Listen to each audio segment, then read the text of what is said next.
Hello मेरे प्यारे बच्चों, कैसे हैं आप सब? उम्मीद है आप सभी स्वस्थ होंगे, मस्त होंगे और अपनी पढ़ाई कर रहे होंगे। प्यारे बच्चे, आपका एक बार फिर स्वागत है आपके अपने यूट्यूब चैनल ताज सर हिंदी वाले गुरुजी पर। मेरे प्यारे छात्र, एक बार फिर हम उपस्थित हैं आप सभी के बीच में एक शानदार विषय लेकर।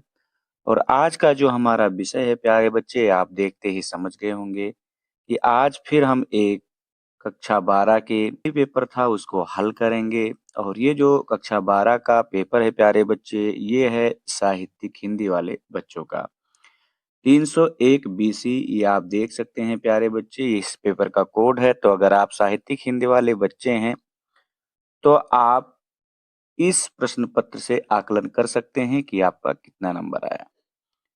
प्यारे बच्चे, साहित्यिक हिंदी सामान्य हिंदी में बस अंतर इतना होता है कि जो विज्ञान वर्ग के छात्र होते हैं वो सामान्य हिंदी पढ़ते हैं, और जो कला वर्ग के छात्र होते हैं वो साहित्यिक हिंदी पढ़ते हैं।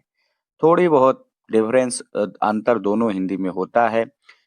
साहित्यिक हिंदी वालों की बात करें तो उनको सारा कुछ पढ़ना होता है, जबकि सामान्य हिंदी वालों के लिए कुछ ना कुछ रिलैक्स होता है। तो प्यारे बच्चे, ये जो आपका पेपर है 301 वीसी 2026 हिंदी, साहित्यिक हिंदी, इसको आइए हम पूरी तरीके से हल करेंगे, इसके सभी प्रश्नों को जानेंगे।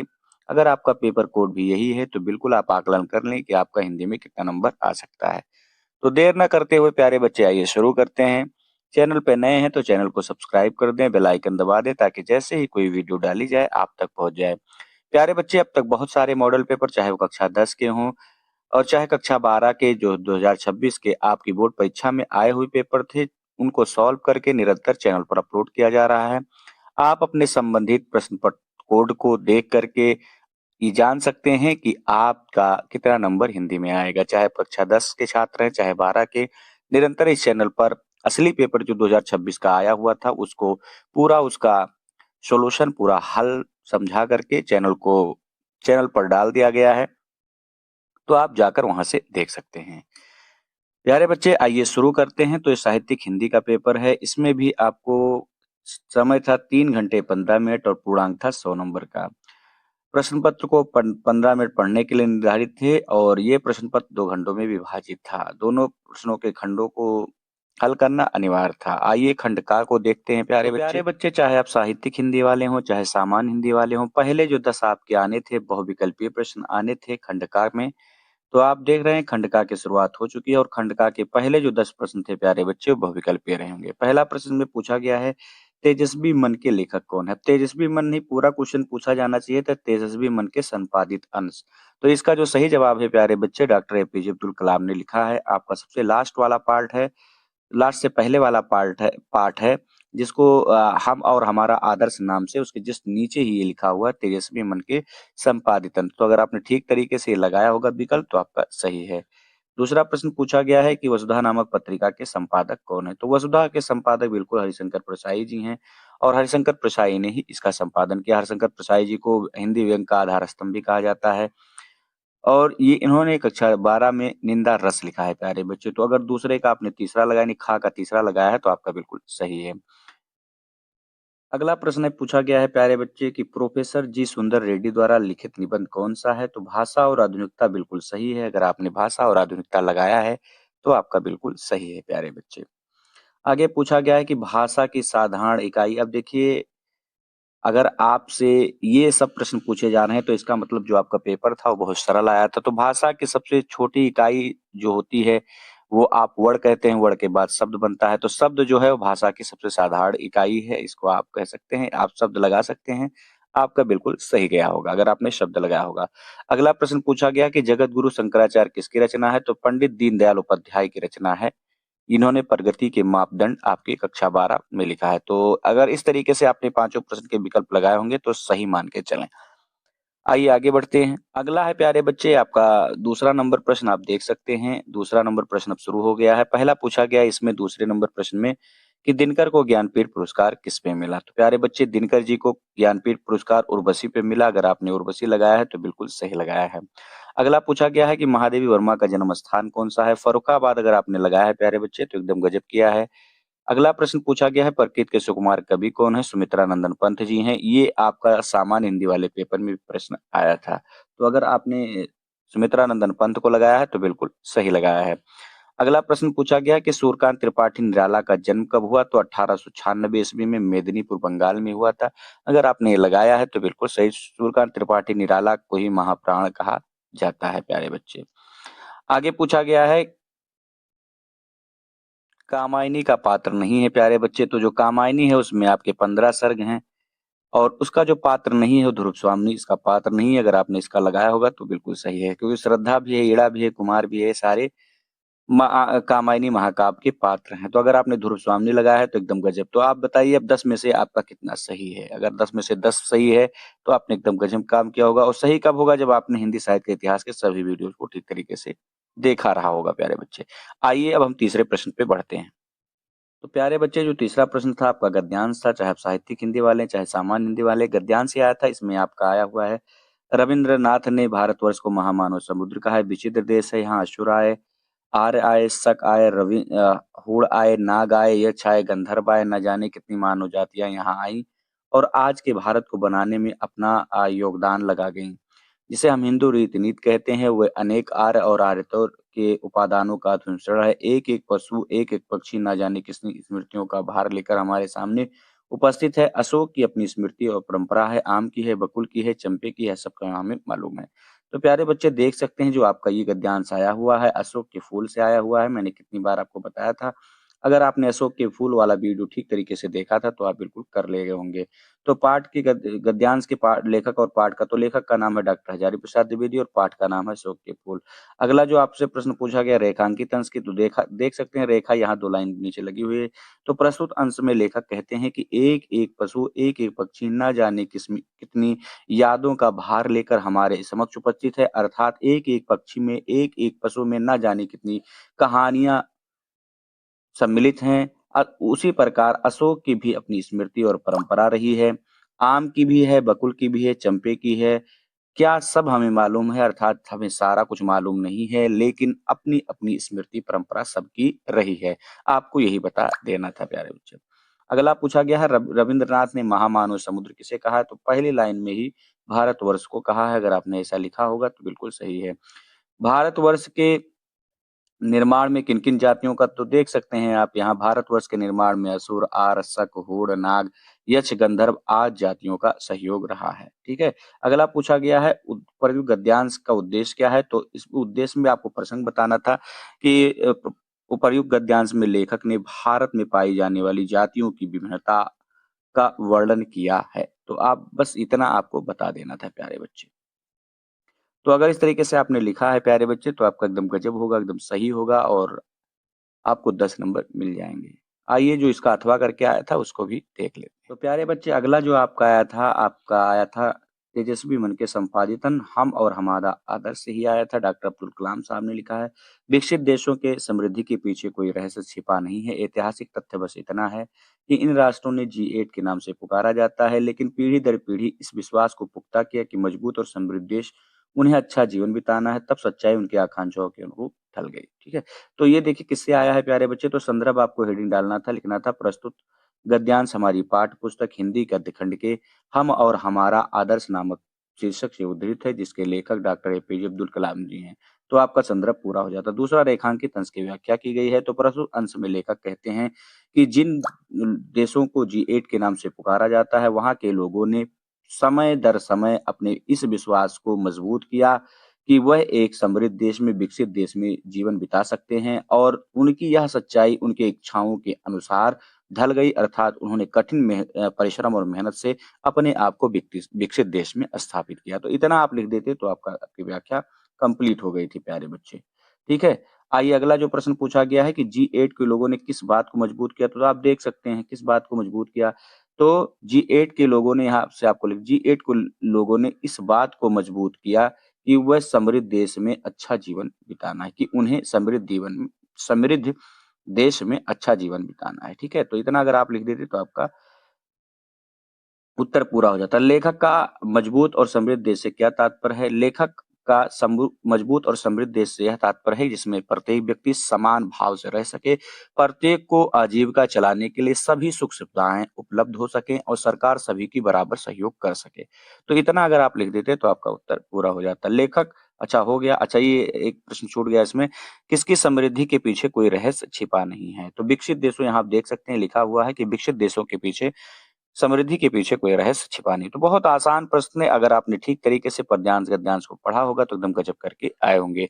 तो ये तो बात रही आपकी गद्यांश की, अब आइए देखते हैं हम पद्यांश को। वीडियो अच्छी लग रही तो दोस्तों में शेयर ज़रूर करें। तो प्यारे बच्चे, अब हम पहुँच गए हैं पद्यांश पर, और आप देख सकते हैं जो पहला पद्यांश आया है वो आया था आपका बापू के प्रत से ही आया है, और बापू के प्रत आप में बहुत इंपॉर्टेंट था, हमने बताया भी था आप सभी को कि पढ़ लीजिएगा, और आपने पढ़ा भी होगा तो एकदम गजब करके आए होंगे। कारा थी संस्कृति विगत भित्ति बहुधर्म जाति गति रूप नाम बंदी जगजीवन भूभक्त विज्ञान मूढ़ जन प्रकृति काम आए मिथ्या पुरुष जड़ बंधन सत राम ना नृत्यम जनतम भाग्यान ज्योति तुमको प्रणाम। तो भाई देखिए, इसमें सबसे पहला प्रश्न पूछा गया है कि पहले एक बार मैं इसकी व्याख्या आपको ठीक तरीके से बता देता हूँ। प्रस्तुत अंश या प्रस्तुत पद्यांश में सुमित्रानंद जी बापू की महिमा का वर्णन करते हुए कहते हैं कि हे बापू, तुम्हारे आने से पहले जो पिछली संस्कृति थी वह विभिन्न प्रकार के कैद में थी, और जो हमारा समाज था वो विभिन्न प्रकार के धर्म जात अमीर गरीब काले गोरे जैसे दीवारों में कैद था, और हमारा जो संसार था वह बंदी बना हुआ था, पृथ्वी बटी हुई थी, लोग मूर्ख बनकर विज्ञान का अत्यधिक प्रयोग कर रहे थे, और और प्रकृति का प्रयोग लोग अपनी इच्छाओं के अनुरूप कर रहे थे, अर्थात सारा समाज मूढ़ बनकर आगे बढ़ रहा था। हे बापू, तुम मुक्त पुरुष, तुम स्वतंत्र पुरुष, तो तुम उद्धारक पुरुष के रूप में आए, और तुमने यहाँ के लोगों को ये बताया कि सारी जो बातें हैं, सारी वासनाएं हैं, जो जड़ बंधन सारी रिश्ते नाते हैं वो सब झूठ हैं, केवल राम का नाम सत्य है। झूठ की असत्य की कभी जीत नहीं हो सकती, सत्य कभी भी भयभीत नहीं हो सकता।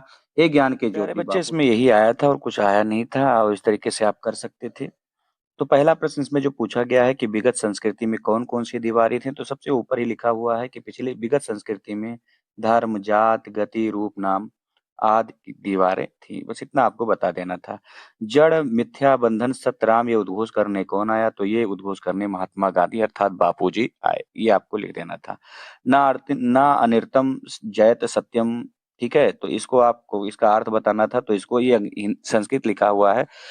तो इसको आपको यही बताना था कि असत्य की कभी जीत नहीं होती, और सत्य कभी भी पराजित नहीं हो सकता, कभी भी भयभीत नहीं हो सकता।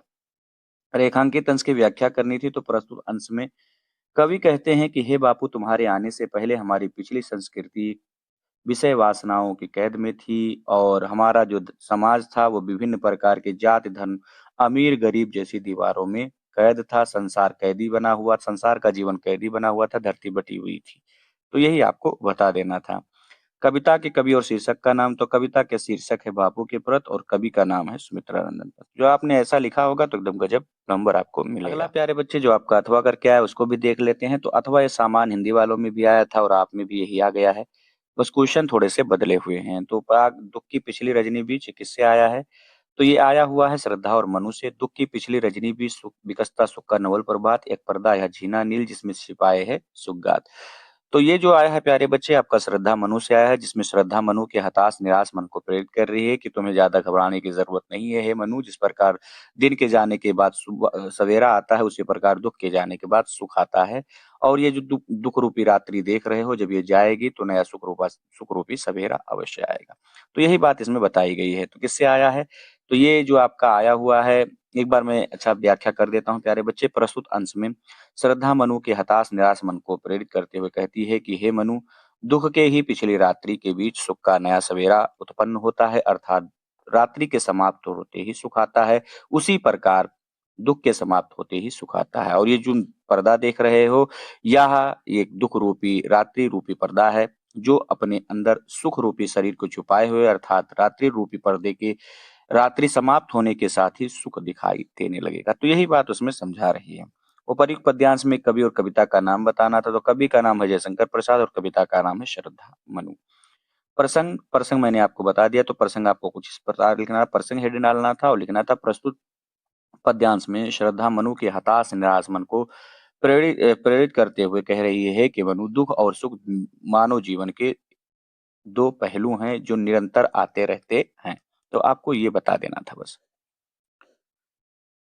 रेखांकित अंश की व्याख्या, तो देखिए रेखांकित अंश की व्याख्या प्रस्तुत अंश में श्रद्धा मनु को प्रेरित करते हुए कहती है कि हे मनु, यह जो दुख रूपी तुम पतला पर्दा देख रहे हो, यह अपने अंदर सुख रूपी शरीर को छिपाए हुए है। अर्थात जैसे ही यह दुख रूपी रात्रि व्यतीत होगी वैसे ही सुख रूपी सवेरा आएगा।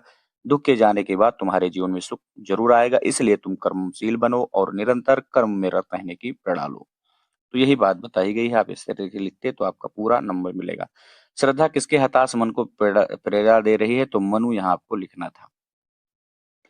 नील, नील का अर्थ होता है नीला और गात का अर्थ होता है शरीर। गात का अर्थ होता है शरीर। तो अगर आपने ऐसा लिखा है तो आपको 10 नंबर, तो दोनों में से कोई भी आपने किया होगा बिल्कुल नंबर आपको मिल गया होगा। फिर से निवेदन है प्यारे बच्चों, वीडियो अगर अच्छी लग रही है तो दोस्तों में शेयर अगला जो प्यारे बच्चे आया था आपका जीवन परिचय लिखना था। तो जीवन परिचय दोनों में सामान्य होता है, कोई दिक्कत वाली बात नहीं है। जीवन परिचय अगर आपने ठीक तरीके से पढ़ा होगा तो पहले तो आपको जीवन किसी कवि का लिखना था, बस ये कवि पहले आप में लिखना था। साहित्यिक हिंदी वालों में तो कवि में मैंने आपको बताया था जगन्नाथ दास रत्नाकर को, जयशंकर प्रसाद जी को और मैत्रेय शरण गुप्त जी को बताया था, जिसमें 2 आपके पहले पेपर में है। तो आप जयशंकर प्रसाद में लिखने के लिए बहुत कुछ होता है, तो इन्हीं का आपने चुनाव किया होगा, बहुत शानदार तरीके से आप लिख सकते थे। तो ये भी आपको नंबर मिल गया होगा। अगला जो आपका आया था लेखक का, लेखक में जैनन कुमार का चाहे आप लिखिए, चाहे हजारी प्रसाद द्विवेदी, डॉक्टर एपीजे अब्दुल कलाम। तो मैंने अपने पिछले मॉडल पेपर में, आप यकीन नहीं तो आप जाकर देख सकते हैं, बिल्कुल सही तरीके से बताया था कि बेटा हजारी को पढ़ लेना, चाहे साहित्यिक वाले हों, चाहे सामान्य वाले हों। और आप देख सकते हैं हर एक मॉडल पेपर में हजारी प्रसाद द्विवेदी आए हुए हैं। तो हजारी प्रसाद द्विवेदी को लिखा होगा प्यारे बच्चे, अगर आपने लिखा होगा हजारी प्रसाद द्विवेदी का तो एकदम गजब करके आए होंगे प्यारे बच्चे। और हजारी प्रसाद द्विवेदी अगर आपने ठीक तरीके से लिखा होगा तो आपको नंबर मिल गया होगा। तो इस प्रकार जो जीवन परिचय का था आपका 10 नंबर, वो आपने अच्छे से किया होगा। इसको भी आप सही तरीके से जोड़ सकते हैं। अगर बात करें जन्म तिथि या जन्म स्थान की, तो आप अच्छे तरीके से जाकर जयशंकर प्रसाद को भी देख सकते हैं चैनल पर, हजारी प्रसाद द्विवेदी को भी देख सकते हैं, मैंने पढ़ा दिया था। आइए आगे बढ़ते हैं। अगला जो प्यारे बच्चे आया है कहानी से आपका था, और कहानी मैंने अच्छे तरीके से आपको पढ़ा दिया था प्यारे बच्चे। अगर आपने ठीक तरीके से वीडियो देखा हो तो मैं 3 कहानी बताई थी, पहला पंचलाइट, दूसरा बहादुर, तीसरा ध्रुव यात्रा। अगर आपने तीनों देखा रहा होगा तो आप देख सकते हैं कहानी कला के तत्वों के आधार पर पंचलाइट कहानी की समीक्षा पूछी गई प्यारे बच्चे। तो समीक्षा कहें या सारांश कहें एक ही बात है, आपको सारांश इसमें लिखना था। अगर आपने सारांश लिखा होगा तो आपको 5 नंबर मिल जाएगा। तो दोनों में से कोई एक प्रश्न करने थे, चाहे आप ये करते, चाहे खून के रिश्ता कहानी का किसी पात्र का आपको चरित्र चित्रण करना था, चाहे मंगल सेन का करें, चाहे किसी का भी कर दें, कोई भी पात्र था उसका बता सकते थे। तो इस तरीके से आपने कर लिया होगा। अगला जो आपका था स्वपठित खंड का आया था प्यारे बच्चे। तो आप अपने जिलेवार जो भी आपने पढ़ा होगा ठीक तरीके से, आपने गजब तरीके से उसको लिखा होगा। अगर आपने रसमरती पढ़ा था, कर्ण का चरित्र चित्रण करना था, मुक्तियज्ञ पढ़ा था, तो आपका नायक का चरित्र चित्रण करना था, या खंड का आपकी विशेषताएँ बतानी थी। प्यारे बच्चे, अगर आपने सत्य की जीत पढ़ा था तो सत्य की जीत आपको बताना था। सत्य की जीत के आधार पर दुशासन का चरित्र चित्रण करना था। अगर आपने आलोकवृत्त पढ़ा था तो द्वितीय सर्ग बताना था। अगर आपने त्यागपति पढ़ा है तो आपको हर्षवर्धन का चरित्र चित्रण करना था। अगर आपने त्यागपति खंड का पढ़ा पढ़ा था तो इसकी घटनाओं का वर्णन करना था। स्वर्ण कुमार पढ़ा था तो राजा दशरथ का चरित्र चित्रण करना था। तो इस प्रकार आप आराम से कर ले होगे। प्यारे बच्चे, जो अगला आपका आया था वो आपका आया हुआ था संस्कृत, और संस्कृत आपके लिए बहुत महत्वपूर्ण था। मैंने आपको बताया भी था कि प्यारे बच्चे जो बहुत गरीब हैं वो पहला पाठ जरूर पढ़ लेंगे, और ये पहले पाठ से ही आपका आया है। जो आपको पहला संस्कृत गद्यांश था वो आपका आया हुआ संस्कृत भाषाया महत्वम से। इसमें आपको कुछ नहीं करना था, संदर्भ हेडिंग डालना था, और संदर्भ हेडिंग डाल के आपको लिखना था प्रस्तुत संस्कृत गद्यांश हमारी पाठ्य पुस्तक हिंदी के संस्कृत दिग्दर्शिका के संस्कृत भाषा महत्वम नामक पाठ से उद्धृत है। फिर हिंदी अनुवाद डालने से पहले आपको थोड़ा सा इंस्ट्रक्शन देना था, उसके बाद हिंदी अनुवाद डाल के लिखना था संस्कृत साहित्य के आदि कवि वाल्मीकि, महर्षि व्यास, कवियों के वंश में श्रेष्ठ कालिदास और दूसरे भाष भारवी भवभूत आदि महाकवि अपने ग्रंथ रत्नों से आज भी पढ़ने वालों के हृदय में विराजते हैं। यही भाषा हमारी माता के समान सम्माननीय और वंदनीय है, क्योंकि भारत माता की स्वतंत्रता, गौरव अखंडता और सांस्कृतिक एकता की सुरक्षा संस्कृत से ही की जा सकती है। तो आपको इतना बता देना था तो आपको 7 नंबर मिल जाता। तो प्यारे बच्चों, दोनों में से एक ही करना था, चाहे आप ये करें चाहे नीचे वाला करें। तो मुझे ये ज्यादा सरल लग रहा है, मुझे उम्मीद है कि आपने ये किया होगा। आइए आगे बढ़ते हैं। प्यारे बच्चे, अगला जो आपका पूछा गया था संस्कृत पद्यांश से, ये भी आपका 7 नंबर का आया था। तो इसमें 2 दिए हुए थे, दोनों में से आप जो भी कर सकते थे कर सकते हैं, कोई दिक्कत नहीं। पहला जो आपका आया था निरपति दिलीप से आया था प्यारे बच्चे, और दूसरा जो आया है ये सुभाषित रत्नानी से आया। मैंने एक पाठ आपको सजेस्ट किया था कि सुभाषित रत्नानी पढ़ लेना, अगर आपने पढ़ा होगा तो एकदम गजब तरीके से करके आएंगे। पहला जो आपका था प्यारे बच्चे निरपति दिलीपा से था, तो आपको संदर्भ हेडिंग डालना था, लिखना था प्रस्तुत श्लोक हमारी पाठ या प्रस्तुत संस्कृत पद्यांश हमारी पाठ पुस्तक हिंदी के संस्कृत दिग्दर्शिका खंड के निरपति दिलीपा नामक पाठ से उद्धृत है। हिंदी अनुवाद लिखना था, उसके बाद लिखना था राजा दशरथ अपनी प्रजा को इस प्रकार प्रेम करते थे, उनको उनकी रक्षा करते थे, उनका भरण पोषण करते थे, क्योंकि वह के पिता के समान ही उनसे व्यवहार करते थे। जो उनकी प्रजा के पिता थे, वो केवल उनके जन्म का कारण थे। अर्थात राजा दशरथ सॉरी नृपति राजा दिलीप को ही उनकी प्रजा अपना पिता मानती थी। तो आपको इस तरीके से लिख देना था, तो ये आपका पूरा हो जाता। दूसरा जो आपका है प्यारे बच्चे, ये सुभाषित रत्नानी से आया हुआ है और इसमें आपको संदर्भ में लिखना था प्रस्तुत संस्कृत पद्यांश हमारी पाठ्य पुस्तक हिंदी दिग्गज का खंड के सुभाषित रत्नानी नामक पाठ से उद्धृत है। उसके बाद हिंदी अनुवाद में आपको लिखना था प्रस्तुत सूक्ति में बताया गया है कि जिस प्रकार सूर्य उदय निकलते समय लाल होता है, उसी प्रकार डूबते समय भी लाल होता है। उसी प्रकार जो धनी जो सज्जन होते हैं वो विपत्ति और संपत्ति यानी सुख और दुख में एक समान दिखाई देते हैं। अर्थात इस सूक्ति में बताया गया है कि जो सज्जन होते हैं उन पर सुख और दुख का कोई भी प्रभाव नहीं पड़ता, वो हर एक परिस्थिति में एक समान दिखाई देते हैं। तो अगर आपने ऐसा लिखा होगा तो बिल्कुल गजब तरीके से आपको 7 नंबर मिल जाएगा। आइए आगे बढ़ते हैं, वीडियो अच्छी लग रही है तो शेयर जरूर करें। प्यारे बच्चे, अगला जो 9 नंबर प्रश्न पूछा गया है, इसमें से 2 प्रश्न के आपको जवाब देने थे, आपको 4 नंबर मिलने वाला था। तो बहुत आसान होता है संस्कृत, अगर आपने ठीक तरीके से पढ़ा होगा तो आप बिल्कुल बता ले जाएंगे। तो अगला जो आपका संस्कृत पूछा गया, पहला प्रश्न इसमें पूछा गया है दयानंद पितु किम नाम, दयानंद के पिता का क्या नाम था? तो श्री कर्णजी लाल जी, इस तरीके से आपको लिखना था। धीमताम कालम किम गच्छत, तो धीमताम बताइए, जो जो अच्छे लोग होते हैं, काव्य शास्त्र विनोदेन, यहाँ आपको कथम की जगह लिखना था। ठीक है, तो के न्याया पथत न परिविचलिन, तो धीरा लिखना था, धीरा यहाँ पर। तो धीरा अगर आपने लिखा होगा तो एकदम गजब तरीके से आपका नंबर होगा। द्वारपाला आगतम भोजम प्राह किम प्राह, तो उन्होंने क्या कहा था द्वारपाल ने आकर? भोजम प्राह कोपीन अवशोषो मात्र विद्वान द्वारे वर्तते। तो इस तरीके से अगर आपने लिखा होगा तो 4 नंबर आपका प्यारे बच्चे पक्का हो गया होगा। आइए अगला जो आपका प्रश्न था प्यारे बच्चे, अब यहाँ से व्याकरण आपका शुरू हो गया। व्याकरण मैंने आपको पढ़ाया था, जो 6 नंबर का व्याकरण है इसको मैंने आपको पढ़ा दिया था प्यारे बच्चे। मैंने आपको बताया था कणु, वीर, शांत रस, श्रृंगार रस, सबकी परिभाषा बताई थी। और अगर आपने इस वीडियो में देखा होगा तो एकदम गजब तरीके से लिख के आए होंगे। जब काव्य साहित्य में किसी विषय वस्तु को पढ़कर मन में शोक नामक अस्थायी भाव उत्पन्न होता है तो वहाँ कणुरस होता है प्यारे बच्चे। श्लेष या उत्प्रेक्षा अलंकार की परिभाषा बतानी थी, तो श्लेष जब काव्य साहित्य में कोई शब्द एक बार आए लेकिन उसमें कई सारे अर्थ चिपके हुए हैं तो वहाँ श्लेष अलंकार होता है। उत्प्रेक्षा अलंकार जब काव्य साहित्य में उपमान की कल्पना या संभावना व्यक्त की जाती है तो वहाँ उत्प्रेक्षा अलंकार होता है। ठीक है, तो आप दोनों में से श्लेष का रहमन पानी राखिए बिन पानी सपचून, और उत्प्रेक्षा अलंकार का आप लिख सकते हैं इंद्रिय शिथिल भय केशव बिन जेवदेहि बिन शीश। तो इस तरीके से चौपाई जो छंद था ये सम्मात्रिक छंद है, इसमें 4 चरण होती हैं और हनुमान चालीसा का कोई भी आप चौपाई लिख सकते थे। तो बड़े गजब तरीके से आपने किया होगा और आपने सभी वीडियोस को ठीक तरीके से देखा होगा प्यारे बच्चे। तो ये निबंध पूछा गया है। निबंध में मैंने आपको बताया था प्यारे बच्चे कि कई सारे निबंध बनाए थे, पर्यावरण प्रदूषण है, विज्ञान वरदान है, अभिशाप, नारी सशक्तिकरण, दहेज प्रथा, आतंकवाद, समस्या निदान, बेरोजगारी एक समस्या, ये सारे निबंध मैंने बताए थे। अगर आपने पढ़ा होगा तो रामचरितमानस सामाजिक उद्देश्य, चलिए कोई बात नहीं है। मानव जीवन अनुशासन की उपयोगिता, हालांकि वो अनुशासन सब जानते हैं। अगर मैं प्रधानमंत्री होता, लिखिए बताइए, अगर आपको प्रधानमंत्री बना दिया जाए तो आप क्या करेंगे, पूछ लिया गया है प्यारे बच्चे। महिला सशक्तिकरण ये हमने बताया था। और सबसे जरूरी बात ये वाला निबंध आप देख सकते हैं, विज्ञान वरदान है, अभिशाप, इनको मैंने 50 बार बताया था। और ये अगर आप में आए तो इससे अच्छा लिखने की कुछ था ही नहीं, आपने 9 नंबर में बहुत गजब तरीके से लिखा होगा प्यारे बच्चे। अगला जो आपका व्याकरण से आता है जिसमें 3 नंबर की आपकी संधि पूछी गई थी, तो आप देख सकते हैं कि रामाचलत में ये जो आपका रामाधन, ये जो आपका सा है विसर्ग में बदल जाएगा। अगर आपने ऐसा किया है तो एकदम गजब किया है। अगला पूछा गया है तल्ले में कौन सी संधि है, तो तत् धन लया हो जाएगा, ये बिल्कुल आपका सही है। पहला नंबर विकल्प अगर आपने लगाया है तो सही है। उत धन लास में पूछा गया कौन सी संधि है, व्यंजन संधि है, बिल्कुल आपका सही हो जाएगा। ठीक है, तो इस तरीके से आपका हो जाएगा। अगला पूछा गया समास में विग्रह करके समास का नाम लिखिए, तो प्रतिदिन में अव्ययीभाव समास है, श्वेतांबरम श्वेत धन अंबरम, तो इसमें जो आपका कर्मधारय समास है, और दशा आनंद धन में बहुव्रीहि समास है। ठीक है, तो इस तरीके से आप कोई भी लिख सकते थे। तो एकदम गजब तरीके से आपने व्याकरण भी हल किया होगा। अगर कोई दिक्कत कहीं आई है तो कमेंट बॉक्स में जरूर बताएं, मैं हल आपको जरूर बताऊंगा। प्यारे पूछा गया है प्यारे बच्चे कि नीत्वा में कौन सा प्रत्यय है, जो नीत्वा में जो है आपका कत्वा प्रत्यय है। अगर आपने कत्वा लगाया है तो बिल्कुल सही है। कर्तव्य शब्द में कौन सा प्रत्यय है, तो तबियत, बिल्कुल सही है प्यारे बच्चे, अगर तबियत आपने लगाया है तो सही है। अगला पूछा गया है कि बलवान में प्रत्यय कौन सा है, तो इसमें मातु प्रत्यय है, तो अगर आपने लगाया हुआ है प्यारे बच्चे तो एकदम सही है। अगला पूछा गया रेखांकित पदों में से प्रयुक्त विभक्ति का प्यारे बच्चे, इसमें जो आपका पूछा गया है तो इसमें हो कृष्णम अभिता गोपी, कृष्ण को चारों ओर से गोपियों ने घेर रखा है, तो इसमें आपका द्वितीय विभक्ति हो जाएगा प्यारे बच्चे। ठीक है, द्वितीय विभक्ति एक वचन हो जाएगा।